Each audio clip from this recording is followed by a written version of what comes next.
आता मी किती वर्ष येतोय मलाही माहीत नाही. माझं क्रिकेट आणि माणसाचं जीवन याचं चिंतन ऐकलं का कीर्तनात? नाही. माणसाचं जीवन आणि क्रिकेटचा खेळ अगदी तंतोतंत आहे. 11 खेळाडू फक्त शॉर्टमध्ये सांगतो.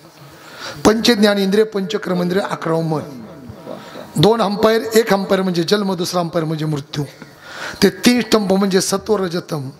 त्याच्यावरती असणाऱ्या पुन्हा त्याचा दुसरा अर्थ आहे धर्म संत शास्त्र. त्याच्यावर आडव्या बेल्स, एक बेल्स आहे भक्ती, दुसरी बेल्स आहे मुक्ती. हातामध्ये जो बॅट घेऊन येतो ती बॅट म्हणजे माणसाचं मन आहे. समोरून येणारा बॉल म्हणजे बुद्धी. मनरूपी बॅटच्या द्वारे बुद्धिरूपी बॉलला चौकार षटकार मारत असताना प्रत्येक बॅट्समनची अपेक्षा असते किती धावा झाल्या पाहिजेत? 100. कलियुगातला आयुष्य त्याच्या हाताला काय? हँडग्लोव्ज. हँडग्लोव्ज काय? त्याला मनरूपी बॅट घट्ट पकडायची, बरोबर ना? मग आपली मनरूपी बॅट घट्ट जर पकडायची असेल तर आपला हात चांगला पाहिजे. आपला हात चांगलाच आहे, पण निवडणूक आली का पैसे एकाचे घेतले नाही पाहिजे, दुसऱ्याच्या पैशाचा डाब्यावर जेवायला गेला नाही पाहिजे, आणि तिसऱ्याचं बटन या हाताने, आणि सत्यात महाराजांची कीर्तनाची तारीख कट केली नाही पाहिजे. विठाल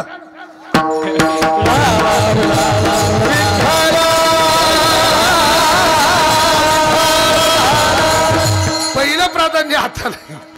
आता त्या पायाला जे पेड आहे ते पेड का तर बॉल लागू नये, पण बॉलाचा अर्थ काय सांगितलंय? बुद्धी.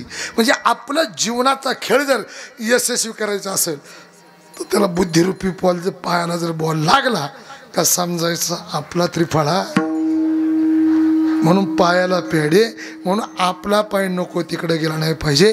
पहिल्या इंद्रियातलं प्राधान्य हाताला आहे, दुसरा आहे पायाला.